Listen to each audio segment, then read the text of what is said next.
way.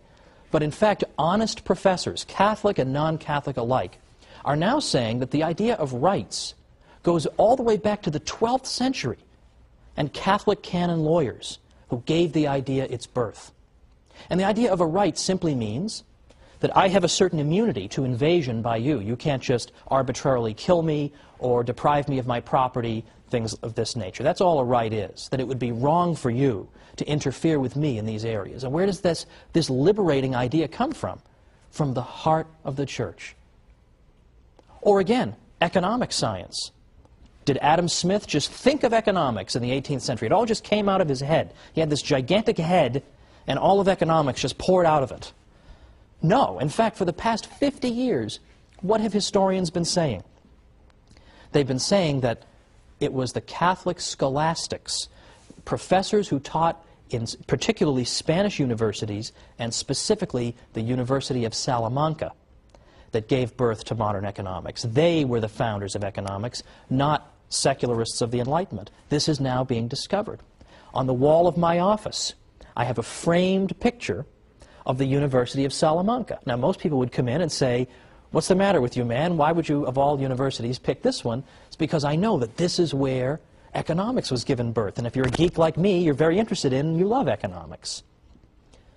But then finally, for right now, before our break, what about our commitment to reason? Don't we always pride ourselves in Western civilization on our commitment to the use of reason? That we use human reason to resolve disputes and to settle debates? Well, of course. But where does that come from? Where does that come from? That also comes from the Catholic Church. Why? Because the university system that the Catholic Church fostered encouraged debate, rigorous debate. And human reason was held up as the great arbiter to decide all these matters that are up for debate. Again, isn't that the opposite of what you're told?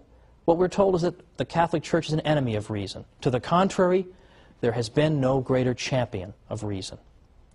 But it's not just reason. It's more specific applications of reason. For example, the sciences in particular.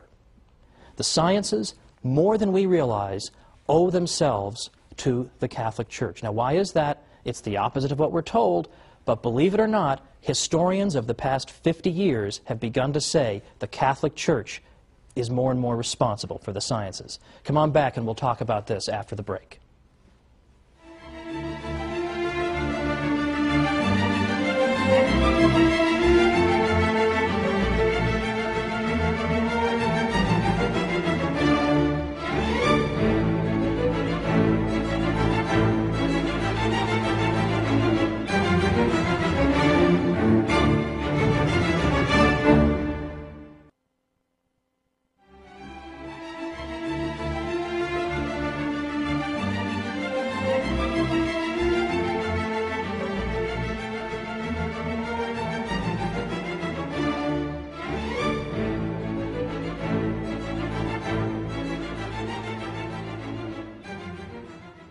Welcome back to the Catholic Church, Builder of Civilization.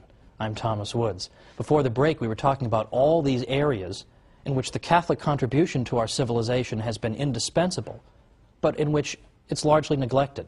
How many of the facts that we've uncovered even up to now are covered in schools on a regular basis? Do I even have to ask that question? But I teased you a little bit with the idea of the Catholic Church as having helped to give birth to science in Western civilization just before our break here. What did I mean by that?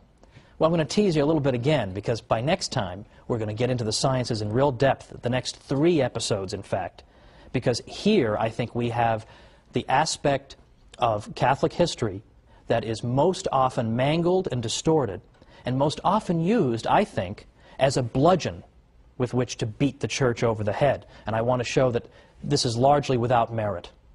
What I at least want to tell you for now is that it really is true that over the past 50 years, scientists who write the history of science have begun rethinking the old arguments against the Church and said, you know what, on second thought, the Church actually did very important things. There's a reason that science took root and then was sustained for so long in Western civilization, whereas it wasn't in others. And this, it turns out, is not in spite of the Catholic Church, but in some ways because of it. Now, 100 years ago, it's true, you would have read a book by Andrew Dixon White called, that refers to the alleged warfare between religion and science in Western civilization. Today, White's book is considered almost laughable among professors. It's so out of date and so ludicrous. Today, you have professors like Edward Grant writing Cambridge University Press books. You've got Thomas Goldstein, A.C. Crombie, David Lindbergh, and many besides. And what they all agree on is that you can't just say the Church was an opponent of the sciences. To the contrary, there were aspects of Catholic thinking that were indispensable for the development of science. And we're going to get into specifically what were those. But right now, I want you to know that this old myth is being overturned by professors. Unfortunately, the findings of these professors have not managed to trickle down to the general public yet. This is what we're going to try to do on our series. Let me give you, by the way, an example of a typical story that people have been taught to believe about the Catholic Church, and then consider why it is they so readily believed it when there isn't even a stitch of evidence for it.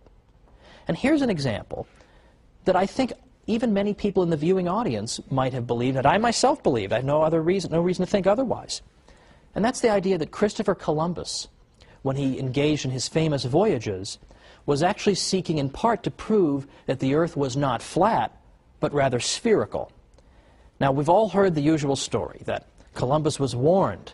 No, Columbus, no, don't go sailing that far. You're going to fall off the edge of the Earth. Don't you know that? The Earth is a big flat disk, and you're going to fall off the edge and get eaten by dragons, or giant radioactive spiders are going to eat you, something like that.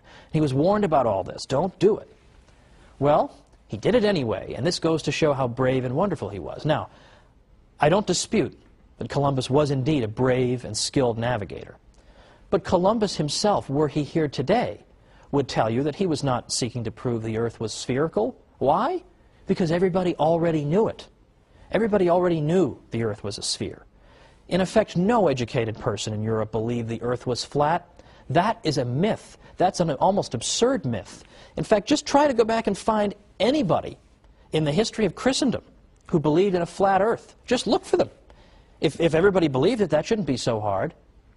And yet you can't find any examples. Well, I correct myself. You can find two examples of people you've never heard of.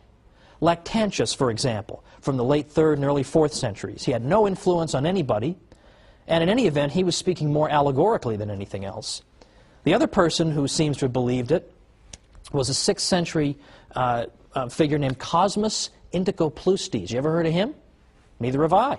And neither had anybody in Western Europe. Cosmas wrote in Greek. By the time you get to that period of time, hardly anybody in the West speaks Greek. Pope St. Gregory the Great, for instance, who was Pope from 590 to 604, already he doesn't even speak a word of Greek. So hardly anybody could have read Cosmas. He wasn't translated into Latin until 1706. So anybody who may have taught a flat Earth had an audience of about 1 or 2 people, had no influence on anybody. The fact is, everybody understood the Earth was a sphere. The reason people were reluctant to sponsor Columbus wasn't that they were afraid he was going to fall off the edge. The reason they were afraid to do it was that they thought he had very much underestimated the size of that sphere. Columbus was saying, oh, don't worry about it. It's not a very big Earth. I'll just sail right around. I'll be right back. It'll be fine. But they were saying to him, no, the Earth is several times larger than you think it is, and you're just going to starve to death. You're going to sail, and you're going to sail, and you're going to sail, and you're not going to be any land. Well, luckily for Columbus, a couple of continents managed to spring up, quite contrary to his expectation, and thankfully for him and for his crew. But that was why they didn't want him to go. It wasn't because they thought he was going to fall off the edge. Now, I realize that is so much the opposite of what you've been told. You almost think that I must be making this up, right? Sure, people believed in a flat Earth, but I promise you they didn't. And there's actually a whole book that was written to answer the obvious follow-up question. If nobody believed in a flat Earth, how did this myth ever get started? And the answer comes in a small book by a guy named Jeffrey Burton Russell. He wrote a book called Inventing the Flat Earth. And what he found was that it was a very, very tiny group of intellectuals in the 19th century who gave birth to this myth. And they did it because it made the Catholic Church look ridiculous.